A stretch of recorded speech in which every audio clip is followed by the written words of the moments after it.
Hello friends, कैसे हैं आप लोग। Welcome to my YouTube channel Gyan online. Gyan online की क्लास में आपका स्वागत है। अपन फिज़िक्स पढ़ रहे थे। फिज़िक्स का पार्ट 4 आज करने वाले अपनों ने 3 पार्ट तक पढ़ लिए। कुछ राशियों का अध्ययन अपनों ने किया था, जिनमें से मुक्त इलेक्ट्रॉन घनत्व, विश्रांति काल, माध्य मुक्त पथ, तापी चाल, अपवन वेग, गतिशीलता और धारा घनत्व, ये 7 राशियाँ अपन पढ़ चुके थे। अपनों ने धारा और अपवन वेग के बीच में संबंध भी स्थापित किया था। धारा और अपवन वेग के बीच में अपनों ने संबंध भी स्थापित किया था। तो देख लेते हैं। इससे आगे अपन बढ़ते हैं, 8वीं और 9वीं राशि की चर्चा करेंगे। उससे पहले कुछ चीज़ें, जैसे अपनों ने धारा और अपवन वेग के बीच में संबंध देखा था। क्या संबंध था धारा और अपवन वेग के बीच में? जैसे अपनों ने देखा था I बराबर क्या होता है, NeAVD। ये धारा और अपवन वेग के बीच में अपनों ने संबंध स्थापित किया था। और यहाँ से अपनों ने J भी निकाला था। J निकालते समय अपनों ने A को नीचे ले गए थे, तो I/A बराबर हो गया था NeVD।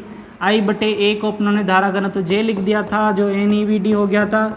उसके बाद में अपनों ने यहाँ पर VD की भी वैल्यू पुट कर दी थी, तो VD बराबर हो जाएगा कितना, E/m/E। यहाँ पर VD की जगह NeE/m/E रखने पर अपने पास प्राप्त हुआ था Ne²/m/E। उसके बाद जब J बराबर ये अपने को प्राप्त हुआ था, तो अपनों ने एक बात और पढ़ी थी कि J बराबर सिग्मा E भी हुआ था। यहाँ से अपनों ने सिग्मा की तुलना इससे की थी, तो सिग्मा बराबर अपने को प्राप्त हुआ था। सिग्मा बराबर हो गया था Ne²/m। ये सिग्मा और एक इसका व्युत्क्रम होता है रो। सिग्मा कहते हैं विशिष्ट चालकता को। सिग्मा किसको कहते हैं? विशिष्ट चालकता को।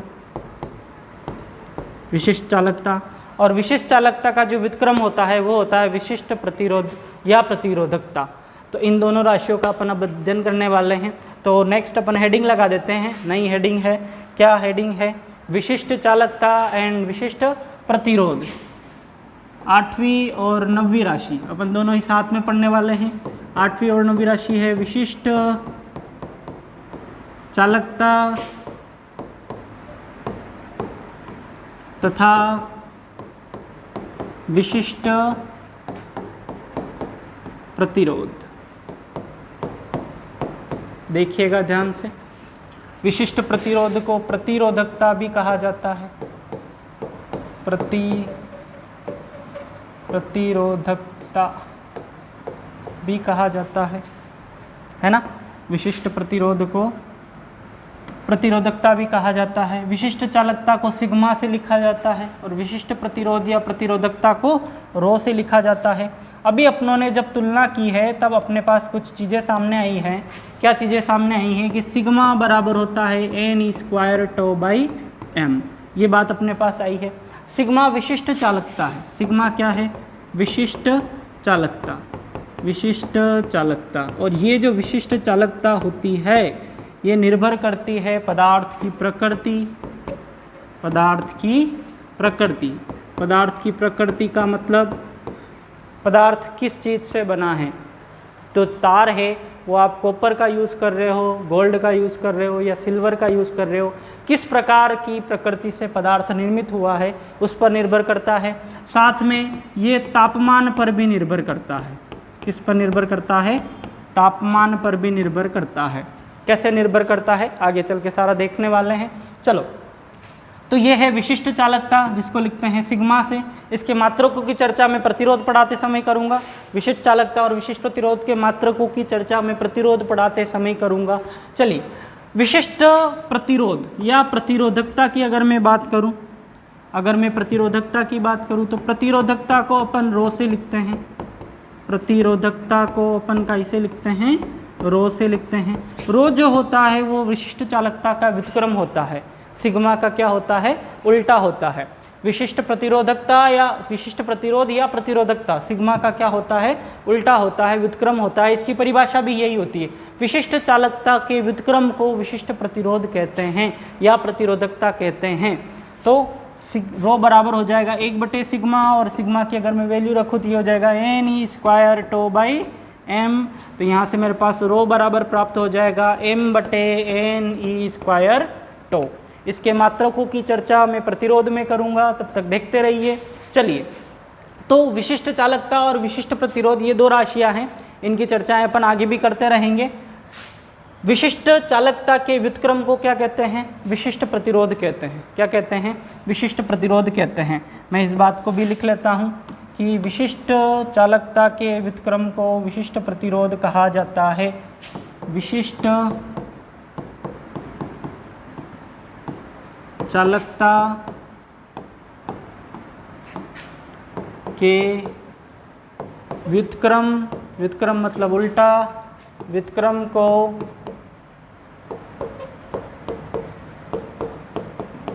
विशिष्ट प्रतिरोध कहते हैं। याद रहेगा? चलिए, तो इतनी बात आपको क्लियर हो गई होगी, विशिष्ट चालकता विशिष्ट प्रतिरोध क्या होगा, है ना। इससे आगे अपन बढ़ते हैं। नेक्स्ट स्टार्ट करने से पहले मैं आपको एक बहुत ही इम्पोर्टेंट नियम पढ़ाने वाला हूँ जो इस चैप्टर का पूरा आधार है। बहुत ज़्यादा इम्पोर्टेंट नियम है जिसे कहते हैं ओम का नियम। अगर किसी भी टीचर के सामने करंट इलेक्ट्रिसिटी का नाम ले लिया जाए और अगर वो पेपर बना रहा हो तो ओम का नियम ना दे, ऐसा हो ही नहीं सकता। ओम का नियम पूरे चैप्टर में हर जगह काम में आने वाला है। तो 10वीं राशि मतलब प्रतिरोध स्टार्ट करने से पहले अपन अध्ययन करेंगे ओम के नियम का। तो नेक्स्ट अगला अपन पढ़ते हैं, अगली हेडिंग लगा लेते हैं, क्या? ओम का नियम। ओम का नियम, ओम का नियम। अच्छा, कुछ बातें बता देता हूँ। ओम का नियम चालक पदार्थ के लिए लगता है, सिर्फ और सिर्फ किसके लिए लागू होगा? चालक पदार्थ के लिए। अन्य पदार्थ जो होते हैं जो धारा का चालन नहीं करते, उनके लिए ओम के नियम अप्लाई नहीं होता है। क्यों नहीं होता है? इन सारी चीज़ों का अध्ययन अपन आगे करने वाले हैं। अभी आपको ध्यान में रखना है ओम का नियम किसके लिए अप्लाई होता है? चालक पदार्थ के लिए अप्लाई होता है। चलिए आगे बढ़ते हैं, देखिएगा ओम का नियम क्या कहता है। माना ये कोई तार है, ठीक है, इस तार पर अपनों ने कोई वोल्टता आरोपित की है, विभवांतर आरोपित किया है। विभवांतर आरोपित किया है तो सीधी सी बात है तार में धारा बहेगी। क्या बहेगी? धारा बहेगी। ओम का नियम कहता है कि यदि कुछ भौतिक राशियों को नियत रखा जाए, अब वो भौतिक राशियाँ कौन कौन सी है जिनको नियत रखना है? नियत मतलब कांस्टेंट रखना है, उनमें परिवर्तन नहीं होना चाहिए। क्यों रखना है उनको नियत? इन सारी बातों की चर्चा अपन करते हैं। ओम का नियम क्या कहता है कि यदि कुछ भौतिक राशियों को नियत रखा जाए तो किसी तार पर आरोपित वोल्टता उसमें प्रवाहित धारा की क्या होती है? समानुपाती होती है। यदि कुछ भौतिक राशियाँ, और कौन कौन सी भौतिक राशियाँ उनकी चर्चा भी अपन आगे करने वाले हैं। यदि कुछ भौतिक राशियों को नियत रखा जाए तो तार पर आरोपित वोल्टता तार में प्रवाहित धारा की क्या होती है? समानुपाती होती है। और अपने को पता है समानुपाती का चिन्ह हटकर अगर बराबर आता है तो यहाँ पर एक नीतांक आता है और यहाँ पर आने वाला नीतांक रहेगा प्रतिरोध। क्या रहेगा? प्रतिरोध और आई। तो यहाँ से ओम का नियम हो जाता है V बराबर IR। ये आपके हमेशा हमेशा हमेशा काम में आने वाला है। इस नियम की सहायता से अपन बहुत सारे प्रश्न करने वाले हैं। हर जगह पर V बराबर IR, V बराबर IR, V बराबर IR। अपन AC पढ़ेंगे, वहाँ पर भी V बराबर IR, वहाँ पर Z कह देंगे, इसको प्रतिरोध को प्रतिबाधा कह देंगे। तो वहाँ पर बहुत सारी चीज़ें काम में आने वाली है, बहुत सारी चीज़ें सामने आने वाली है। वहाँ पर और भी तरह के प्रतिरोध आते हैं, प्रतिघात आता है। तो यहाँ पर ओम का नियम क्या कहता है? V बराबर IR होता है।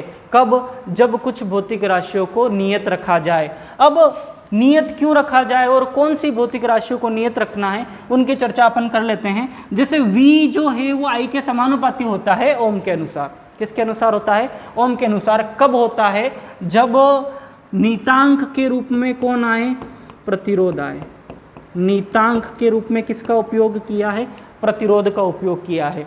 तो ऐसी राशियों को नियत रखना पड़ेगा जिससे प्रतिरोध परिवर्तित होता हो। क्यों? क्योंकि ओम के नियम ने इसको क्या मान लिया है? नियत मान लिया है। किसी भी एक तार के लिए प्रतिरोध क्या मान लिया है? नीतांक मान लिया है। जिस तार के लिए या जिस पर आप ओम का नियम अप्लाई कर रहे हो उसके लिए इसने प्रतिरोध को कांस्टेंट मान लिया है। अगर कांस्टेंट मान लिया है तो ऐसी राशियां जिनको परिवर्तित करने पर प्रतिरोध में परिवर्तन होता है, उन भौतिक राशियों को क्या करना पड़ेगा, नियत करना पड़ेगा। यदि उन भौतिक राशियों को अपन नियत कर देंगे तो ओम के नियम में प्रतिरोध किसके रूप में कार्य करेगा, नियतांक के रूप में कार्य करेगा, जैसे अभी कर रहा है। तो ऐसी कौन कौन सी राशियां होती है जिस पर प्रतिरोध निर्भर करता है, बता देता हूं। जैसे पदार्थ की प्रकृति कैसे निर्भर करता है, इसकी चर्चा अपन प्रतिरोध पढ़ते समय करेंगे। अभी आप सुन लीजिए कौन कौन सी चीज़ों पर ओम का नियम प्रतिरोध निर्भर करता है। पहला निर्भर करता है पदार्थ की प्रकृति। पदार्थ की प्रकृति मतलब पदार्थ किस चीज़ का बना है ना, कॉपर का है, आयरन का है, सिल्वर का है, किस चीज़ का पदार्थ बना है, उस पर ओम का नियम प्रतिरोध निर्भर करता है। तो पहली चीज़ है पदार्थ की प्रकृति। दूसरा है तापमान। दूसरा क्या है, तापमान। तापमान परिवर्तित होने से भी प्रतिरोध में परिवर्तन होता है। यदि तापमान परिवर्तित होने से प्रतिरोध में परिवर्तन होता है और अगर मैं ओम का नियम किसी एक तापमान पे लगाऊं, जैसे मैंने 10 डिग्री सेंटीग्रेड पर ओम का नियम लगाया, फिर ले जाके मैं 110 डिग्री सेंटीग्रेड पर ओम का नियम लगाऊं, तो दोनों जगह अपने उत्तर अलग अलग आएंगे, क्योंकि दोनों स्थितियों में प्रतिरोध नियत नहीं रहेगा, दोनों स्थितियों में अलग अलग मान आएगा। तो तापमान भी क्या रहना चाहिए, नियत रहना चाहिए, क्योंकि ओम के नियम में प्रतिरोध को क्या माना गया है, नियतांक माना गया है। किसी भी एक स्थिति, एक तार के लिए प्रतिरोध को क्या माना है, नियत माना है। तो पदार्थ की प्रकृति, तापमान। अगली जो राशि है जिस पर तार का प्रतिरोध निर्भर करता है वो है तार की लंबाई। क्या है, तार की लंबाई। तार की लंबाई परिवर्तित होने पर भी प्रतिरोध परिवर्तित होता है। तार की लंबाई जैसे जैसे बढ़ाएंगे प्रतिरोध भी क्या होगा, बढ़ेगा। मतलब तार की लंबाई परिवर्तित होने पर प्रतिरोध में परिवर्तन होगा, तो तार की लंबाई को भी क्या रखना पड़ेगा, नियत रखना पड़ेगा, तब जाके क्या लगेगा, ओम का नियम लगेगा। तार की लंबाई बढ़ने पर प्रतिरोध क्या होता है, बढ़ता है। नेक्स्ट जो राशि है, चौथी राशि, वो है तार का अनुप्रस्थ काट क्षेत्रफल। तार का अनुप्रस्थ काट क्षेत्रफल। तार का अनुप्रस्थ काट क्षेत्रफल भी तार के प्रतिरोध को प्रभावित करता है। तार का अनुप्रस्थ काट क्षेत्रफल यदि बढ़ेगा, तार मोटा होगा तो प्रतिरोध कम होगा, तार अगर पतला होगा तो प्रतिरोध ज़्यादा होगा। अनुप्रस्थ काट क्षेत्रफल की व्युत्क्रमानुपाती होता है तार का प्रतिरोध। तो ये सारी राशियाँ जो है वो प्रतिरोध को प्रभावित करती है। यदि प्रतिरोध प्रभावित हुआ तो ओम के नियम में प्रतिरोध को क्या कहा है, नियतांक कहा है। तो प्रतिरोध क्या नहीं रहेगा, नियतांक नहीं रहेगा, मतलब अपन ओम का नियम अप्लाई नहीं कर सकेंगे। तो क्या करना पड़ेगा, इन भौतिक राशियों को नियत रखना पड़ेगा, तब जाके अपन क्या लगाएंगे, ओम का नियम लगाएंगे। यदि तो ओम का नियम क्या कहता है, जैसे यदि कुछ भौतिक राशियाँ, कौन कौन सी भौतिक राशियाँ, पदार्थ की प्रकृति, तापमान, तार की लंबाई, तार का अनुप्रस्थ काट क्षेत्रफल, ये चार भौतिक राशियाँ यदि नियत रहे तो तार पर आरोपित विभवांतर तार में प्रवाहित धारा के क्या होता है, समानुपाती होता है। संपूर्ण रूप में ओम का नियम ये है। वास्तव में प्रतिरोध को नियतांक बताने के लिए इन चार राशियों को क्या रखना पड़ेगा, नियत रखना पड़ेगा, तब जाकर तार का प्रतिरोध नियतांक रहेगा, और तार का प्रतिरोध नियतांक रहेगा तो ओम का नियम क्या होगा, अप्लाई होगा। इतनी बात आपको कंफर्म हो गई होगी। तो मैं ओम का नियम लिख लेता हूँ। ओम का नियम क्या कहता है कि यदि कुछ भौतिक राशियाँ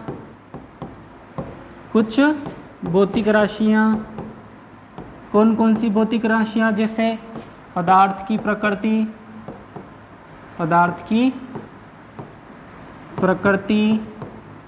दूसरी तापमान, और कौन सी भौतिक राशि, तार की लंबाई, और कौन सी भौतिक राशि, तार का अनुप्रस्थ काट क्षेत्रफल, तार का अनुप्रस्थ काट क्षेत्रफल। यदि ये चारों भौतिक राशियाँ नियत रहे, यदि कुछ भौतिक राशियाँ कौन कौन सी, पदार्थ की प्रकृति, तापमान, तार की लंबाई, तार का अनुप्रस्थ काट क्षेत्रफल नियत रहे, क्या रहे, नियत रहे, तो तार में प्रवाहित धारा, तार पर आरोपित वोल्टा, तार पर आरोपित वोल्टता तार में प्रवाहित धारा के, तार में प्रवाहित धारा के सीधे समानुपाती होती है, सीधे समानुपाती होती है। चल, तो ओम का नियम आपको क्लियर हो गया होगा। ओम का नियम क्या कहता है कि यदि कुछ भौतिक राशियाँ जैसे पदार्थ की प्रकृति, तापमान, तार की लंबाई, तार का अनुप्रस्थ काट क्षेत्रफल, यदि ये सारी भौतिक राशियों को नियत रखा जाए, यदि ये सारी भौतिक राशियाँ नियत रहे, तो तार पर आरोपित वोल्टता तार में प्रवाहित धारा के क्या होगी, समानुपाती होगी। और जब तार में प्रवाहित वोल्टता धारा के समानुपाती होगी तो समानुपाती का चिन्ह हटते ही एक नीतांक आता है, और नीतांक क्या आता है यहाँ पर, प्रतिरोध। और इस प्रतिरोध का जो मात्रक होता है वो क्या होता है, ओम होता है। इसी ओम के नियम, इन्हीं ओम के आधार पर प्रतिरोध का मात्रक क्या रखा गया, ओम रखा गया। ओम को ऐसे लिखते हैं, ओम। ठीक है, ओम को लिखने का चिन्ह ये होता है। तो ओम का नियम आपको क्लियर हो गया होगा। थोड़ी सी और चर्चा करते हैं। V बराबर ओम का नियम क्या होता है, IR होता है। तो ऐसे पदार्थ, ऐसी युक्तियाँ जिन पर ओम का नियम अप्लाई होता है उन्हें ओमी युक्तियाँ कहते हैं।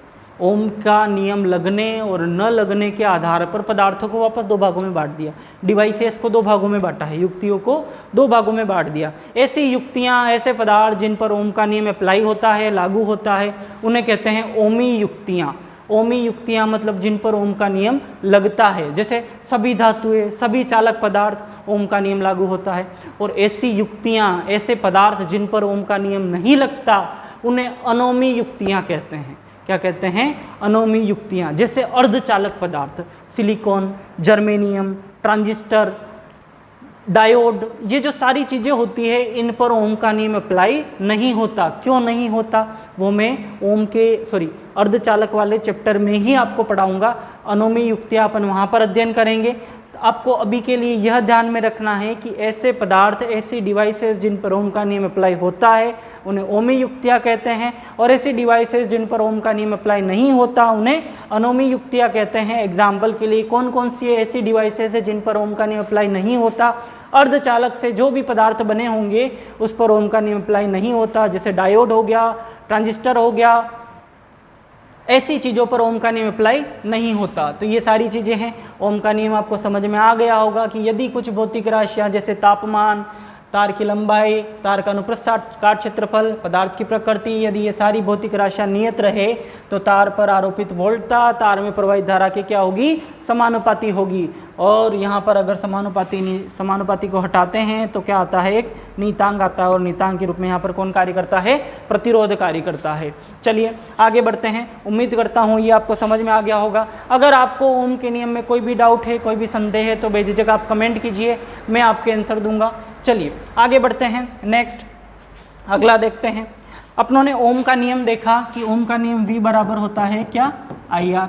अगर मैं वोल्टता और धारा के बीच में एक ग्राफ खींचूं, किसके बीच में ग्राफ खींच रहा हूँ, वोल्टता और धारा के बीच में, तो ग्राफ खींचने का तरीका होता है इसकी ग्राफ की इक्वेशन से क्या कर ली जाए, तुलना कर ली जाए। तो y एक्सिस पे मैं ले रहा हूँ किसको, V को, x एक्सिस पे किसको ले रहा हूँ, I को। अगर V बराबर IR की मैं सरल रेखी समीकरण से तुलना करूँ तो y बराबर क्या हो जाएगा, mx प्लस सी। यहाँ पर कुछ नहीं है तो c का मान कितना हो जाएगा, 0। c क्या होता है, y अक्ष पर अंतःखंड। अगर y अक्ष पर कोई अंतःखंड नहीं है, c का मान 0 है, इसका मतलब ग्राफ मूल बिंदु से शुरू होगा।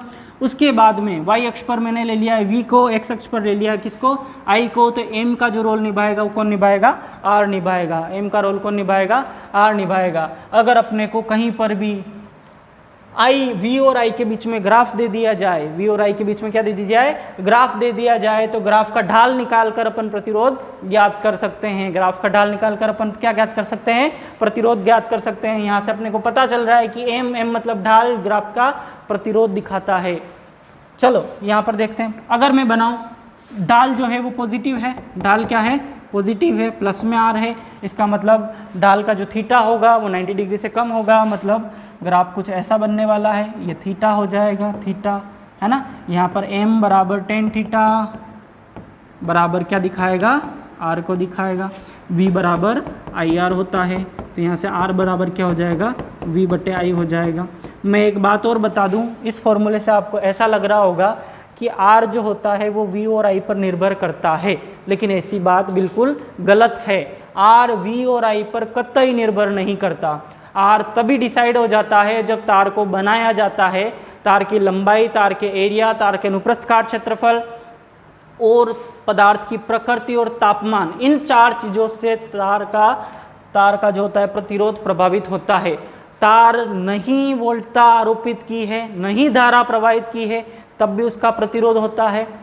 तार पर वोल्टता यदि परिवर्तित कर दी जाए, यदि धारा परिवर्तित कर दी जाए, तब भी उसका प्रतिरोध वही रहता है।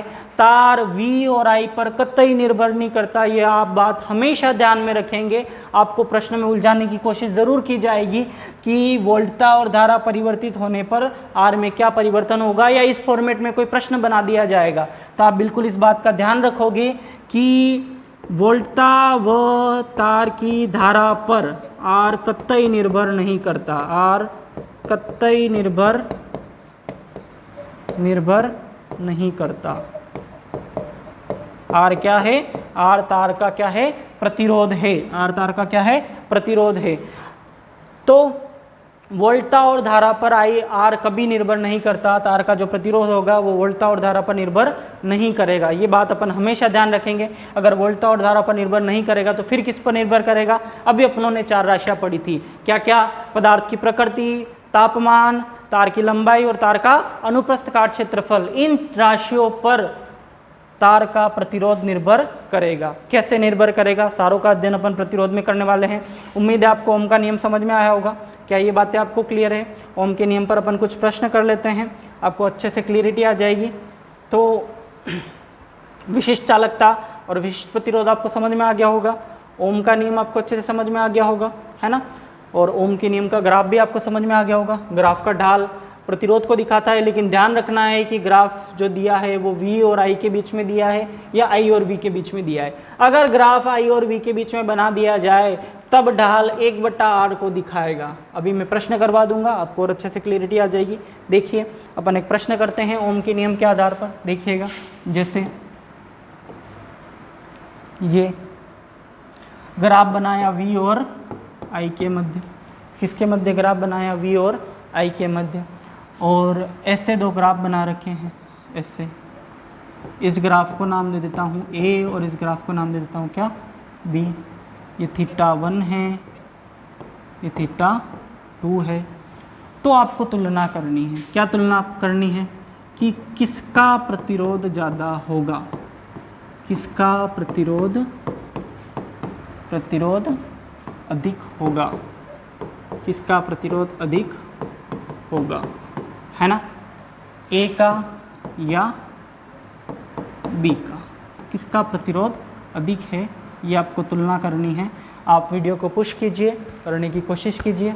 चलिए, चल आपने ट्राई कर लिया होगा। अपन बात करते हैं इसकी।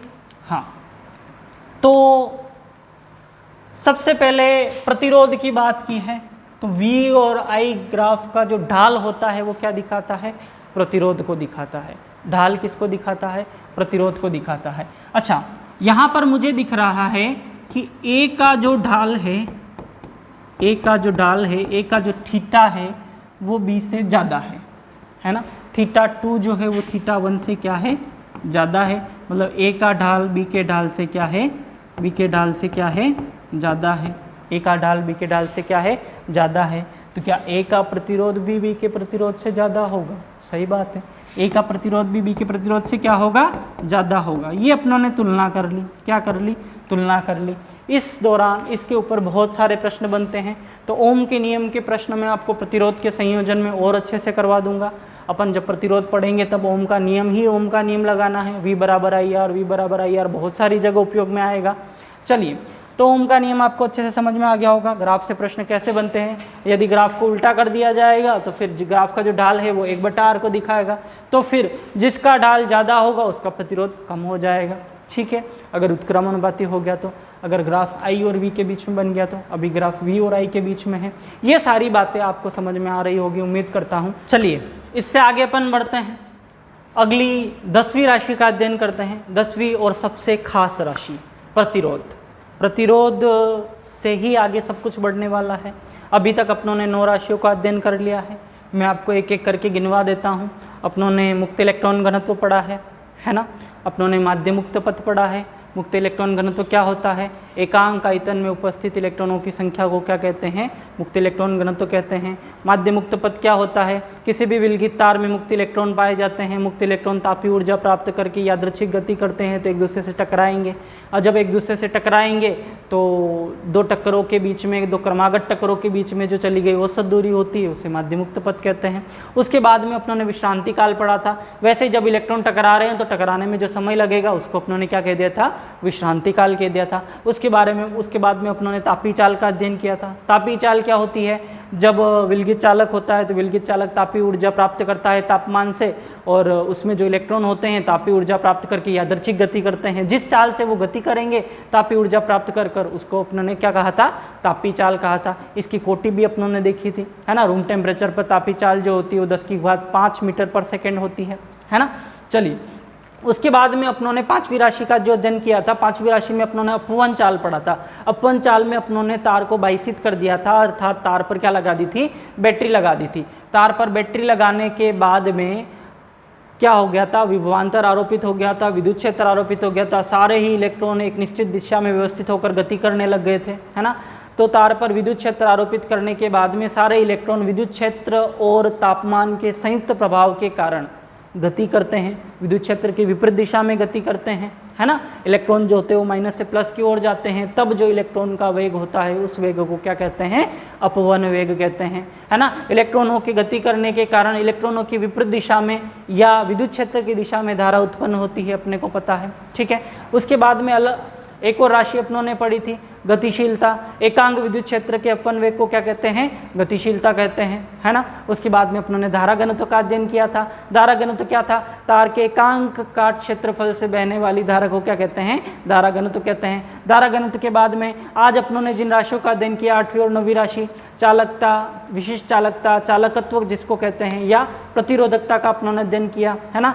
विशिष्ट चालकता के व्युत्क्रम को विशिष्ट चालकता कहते हैं, या विशिष्ट चालकता के व्युत्क्रम को विशिष्ट प्रतिरोधकता कहते हैं, प्रतिरोधक कहते हैं, विशिष्ट प्रतिरोध कहते हैं। इतनी सारी बातें अपनों ने अध्ययन कर ली है। उसके बाद में अपनों ने ओम के नियम का अध्ययन कर लिया है। ओम का नियम क्या कहता है? यदि कुछ भौतिक राशियाँ, कौन कौन सी भौतिक राशियाँ? पदार्थ की प्रकृति, तापमान, तार की लंबाई, तार का अनुप्रस्थ काट क्षेत्रफल यदि नियत रहे तो तार में बहने वाली तार पर आरोपित वोल्टता तार में बहने वाली धारा के क्या हो जाएगी? समानुपाती हो जाएगी। इन सारी बातों का अध्ययन अपनों ने कर लिया था। अभी तक मैंने जो भी पढ़ा दिया मैंने आपको 2 या 3 मिनट में रिवाइज करवा दिया है। चलिए अपन आगे बढ़ते हैं। नेक्स्ट अपन अध्ययन करते हैं 10वीं और सबसे इम्पोर्टेंट चीज़ जो है क्या? प्रतिरोध। इसको आप ध्यान से देखिएगा, प्रतिरोध के ऊपर प्रश्न बनते हैं तो अपन ध्यान से पढ़ते हैं, प्रतिरोध को अच्छी तरीके से पढ़ते हैं। चलिए नेक्स्ट राशि अपन स्टार्ट करते हैं क्या? प्रतिरोध। नेक्स्ट राशि का श्री गणेश किया जाए प्रतिरोध। कौन सी राशि है ये? 10वीं राशि। मैंने आपसे कहा था कि टोटल 13 राशियाँ को अध्ययन आपको करवाऊंगा। 13 राशियों में आपका ये चैप्टर खत्म हो जाएगा। तो 13 राशियों में 10वीं राशि है। ये 10वीं, 11वीं, 12वीं और 13वीं, ये जो राशियाँ हैं, ये 4 राशियाँ, ये इतनी ही लंबी चलेगी जितनी लंबी 9 राशियाँ चली है। हर राशि बहुत बहुत लंबी है, बहुत सारे प्रश्न इन पे बनते हैं। तो एक एक करके सारों का अध्ययन करते हैं, अच्छे से समझते हैं। अपनों ने बेसिक चीज़ों का अध्ययन कर लिया। अपने को पता है कि अपवन वेग क्या होता है, अपने को पता है कि धारा घनत्व क्या होता है, अपने को पता है कि तापीय चाल क्या होती है। तो ये समझने में बहुत आसानी रहेगी। प्रतिरोध वगैरह अपन आसानी से समझ जाएंगे। चलिए, प्रतिरोध क्या होता है एक्चुअल में? एक्चुअल में प्रतिरोध होता है जब भी आवेश का प्रवाह होता है। जैसे आपको दिखा देता हूँ, ये कोई तार है, ये क्या है? तार है। तार में आपको पता है इलेक्ट्रॉन पाए जाते हैं, मुक्त इलेक्ट्रॉन जो धारा का चलन करते हैं। इस पर अगर अपन कोई विभवांतर आरोपित करते हैं, अर्थात बैटरी से जोड़ते हैं, इसको क्या कर दिया अपनों ने? बैटरी से जोड़ दिया, तो इलेक्ट्रॉन जो होंगे वो गति करेंगे, अपवन वेग से गति करेंगे। इलेक्ट्रॉन की चाल आएगी, इलेक्ट्रॉन गति करेंगे। तो इस तार में सिर्फ इलेक्ट्रॉन थोड़ी है, तार में और भी एटम्स पाए जाते हैं। जैसे आयरन का तार है तो 26Fe56 आयरन पाया जाएगा, लोहा पाया जाएगा। कॉपर का तार है तो कॉपर आयन पाए जाएंगे, कॉपर परमाणु पाए जाएंगे, है ना। आयरन पाया जाएगा, आयरन का तार है तो ये जो इलेक्ट्रॉन होते हैं ये इन परमाणुओं से टकराते हैं। क्या होते हैं? टकराते हैं, आपस में भी टकराते हैं परमाणुओं से भी टकराते हैं। परमाणुओं के पास नाभिक होता है, ये नाभिक जो होता है वो इलेक्ट्रॉन को कभी कभी आकर्षित कर लेता है और कभी कभी जो आसपास के इलेक्ट्रॉन्स होते हैं इनको प्रतिकर्षित करते हैं। तो ये जो सारी क्रियाएं होती है ये इलेक्ट्रॉन के चलने में बाधाएं उत्पन्न करती है। क्या उत्पन्न करती है? बाधाएं उत्पन्न करती है। इलेक्ट्रॉन के चलने में बाधाएं उत्पन्न आ रही है, मतलब आवेश के प्रवाह में क्या आ रही है? बाधा आ रही है। आवेश के प्रवाह में बाधा आ रही है, इसका मतलब धारा के मार्ग में बाधा आ रही है। तो धारा के मार्ग में आने वाली बाधा को ही क्या कहते हैं? प्रतिरोध कहते हैं। धारा के मार्ग में आने वाली बाधा को ही क्या कहते हैं? प्रतिरोध कहते हैं। क्या आपको समझ में आया वास्तव में प्रतिरोध क्या होता है? जैसे एग्जाम्पल के लिए मैं समझता हूँ कि मेरे पास इस कमरे में बहुत सारी भीड़ है, बहुत सारे लोग हैं और मेरे को इस कोने से उस कोने तक जाना है। तो इन लोगों को मेरे को या तो इनसे टकराकर या इनसे साइड लेकर किसी तरह से निकलना पड़ेगा। एक अगर मैं खाली कमरे की बात करूँ तो मैं आसानी से दौड़ के चला जाऊँगा, और एक अगर बहुत सारे लोग हैं तो मुझे उनसे जूझ के उनसे टकरा कर निकलना पड़ेगा। तो उनके कारण मेरे चलने में कोई बाधा आएगी। ऐसे ही इलेक्ट्रॉन के चलने में, मतलब आवेश के प्रवाह में, मतलब धारा के मार्ग में जो बाधा आती है उसको क्या कहते हैं? प्रतिरोध कहते हैं। तो प्रतिरोध की सिंपल सी परिभाषा हो गई क्या? धारा के मार्ग में आने वाली बाधा को, धारा के मार्ग में आने वाली बाधा को प्रतिरोध कहा जाता है। प्रतिरोध कहा जाता है। प्रतिरोध को अपन R से लिखते हैं और R का जो मात्रक होता है, मात्रक वो ओम होता है। क्या होता है? ओम। ओम को ऐसे साइन से बनाते हैं, जैसे मोबाइल में ईयरफोन वाला साइन नहीं आता, उस वाले साइन से बनाते हैं ओम। कभी कभी इसको OHM से भी लिखा होता है, ओम से भी लिखा होता है। तो धारा के मार्ग में आने वाली बाधा को क्या कह देंगे अपन? प्रतिरोध कह देंगे। उम्मीद है आपको प्रतिरोध समझ में आया होगा। चलिए इससे आगे अपन बात करते हैं। प्रतिरोध जो होता है वो 4 राशियों पे निर्भर करता है। कौन कौन सी 4 राशियाँ? अपनों ने ओम के नियम में अभी पढ़ ली है। पदार्थ की प्रकृति, तापमान, तार की लंबाई, तार का अनुप्रस्थ काट, क्षेत्रफल, इन सारी राशियों पर निर्भर करता है क्या? तार का प्रतिरोध। पहली बात, किसी भी तार का या आज तक ऐसा तार नहीं बना जिसका 0 प्रतिरोध हो। जिसका क्या हो? 0 प्रतिरोध हो। ऐसा कोई तार नहीं जिसका कोई आर नहीं। हम एक सर पढ़ाते थे, उनका डायलॉग था, ऐसा कोई तार नहीं जिसका कोई आर नहीं। तो हर तार का कुछ न कुछ आर होता है, मतलब प्रतिरोध होता है। ऐसा कोई तार नहीं जिसका कोई आर नहीं। तार है तो आर होगा, मतलब तार है तो क्या होगा? प्रतिरोध होगा। जैसे ये जो मैंने नॉर्मल तार लगा रखे ना, इनका भी प्रतिरोध होता है। धारा के मार्ग में हर जगह, हर तार में बाधा उत्पन्न होती है। धारा के मार्ग में हर जगह क्या उत्पन्न होती है? बाधा उत्पन्न होती है। उसी को क्या कहते हैं अपन? प्रतिरोध कहते हैं। चलिए, प्रतिरोध जो होता है, प्रतिरोध तार की लंबाई के समानुपाती होता है। तार की लंबाई की क्या होता है? समानुपाती होता है। प्रतिरोध जो होता है वो तार के अनुप्रस्थ काट क्षेत्रफल के व्युत्क्रमानुपाती होता है। प्रतिरोध तार की लंबाई की क्या होता है? समानुपाती होता है। प्रतिरोध तार के अनुप्रस्थ काट क्षेत्रफल की क्या होता है? व्युत्क्रमानुपाती होता है। क्लियर? ये सारी चीज़ें, अगर इन दोनों चीज़ों को अगर मैं मिलाता हूँ तो प्रतिरोध जो होता है वो लंबाई के समानुपाती है, अनुप्रस्थ काट क्षेत्रफल की क्या है? व्युत्क्रमानुपाती है। यदि यहाँ से समानुपाती का चिन्ह हटता है तो एक नियतांक आता है। यहाँ पर जो नियतांक आने वाला है वो आएगा रो, और रो का अध्ययन अपन कर चुके हैं। रो क्या है? रो है विशिष्ट प्रतिरोध या प्रतिरोधकता। तो R बराबर यहाँ से हो जाएगा मेरे पास रो L/A। क्या हो जाएगा? रो L/A। L क्या है? L तार की लंबाई है। A क्या है? A तार का अनुप्रस्थ काट क्षेत्रफल है। और रो क्या है? रो पदार्थ की प्रकृति पर और तापमान पर निर्भर करता है। रो क्या है? रो प्रतिरोधकता है। रो क्या है? प्रतिरोधकता। रो है क्या? प्रतिरोधकता। रो का अध्ययन अपनों ने अभी किया था। रो बराबर अपने पास आया था m/n² टो। ये राशि अपने पास अभी प्राप्त हुई थी थोड़ी देर पहले। ठीक है, तो यहाँ से R का मेरे पास एक फॉर्मूला आ गया, R बराबर रो L/A। आर बराबर फॉर्मूला क्या आ गया, रो एल बटे ए। अब मैंने आपको बताया था कि रो और सिग्मा के मात्रकों की चर्चा में प्रतिरोध पढ़ाते समय करूंगा, तो मात्रकों की चर्चा भी कर लेते हैं। देखिएगा ध्यान से,